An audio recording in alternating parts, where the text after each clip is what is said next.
ஆத்ம நமஸ்காரம்.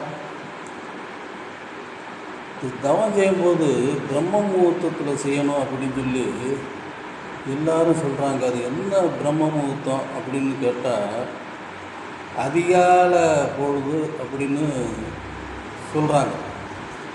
ஆனால் ஆக்சுவலாக நபிகள் நாயகம்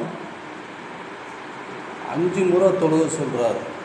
நம்ம அப்பா சிவானந்த பரமஹம்சரும் 5 வேளை தொழுக சொல்கிறார். எதுக்கு 5 வேளை தொழுக சொன்னால் காலையில் மட்டும் தொழுதா போதுமே அப்படின்னு சிந்திக்கலை யாரும். அதாவது பிரம்ம முகூர்த்தம்னா நமக்கு இடகலை, அதாவது சந்திரகலை, பிங்கலை, அதாவது சூரியகலை 2 நாடி ஓடுது, இடது பக்கம் வலது பக்கம். இந்த 2 நாடியும் ஏதாவது ஒரு நேரத்தில் சுழுமுனையில் சந்திக்குது ரெண்டும்.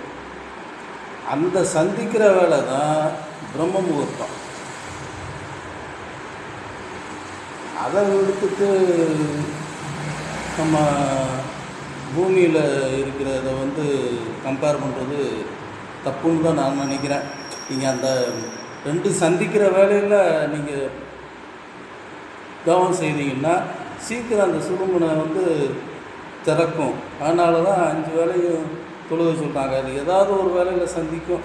அந்த 5 வேலையில் ஏதோ ஒரு வேலையில் சந்திக்கும். அதுக்கு தான் பிரம்ம முகூர்த்தம்னு பேர். அதாவது காலை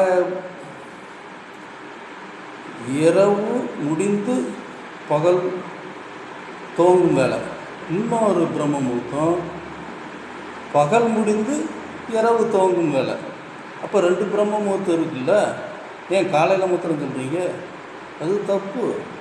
நம்ம சாமிகள் சொன்னதெல்லாம் என்னென்னா, அந்த இடகளையும் பிங்களையும் ஏதோ ஒரு நேரத்தில் சந்திக்கும். அந்த சந்திக்கிற நேரத்தில் நீங்கள் ஜபம் பண்ணிங்கன்னா சீக்கிரம் அந்த நிலையை அடையலாம்.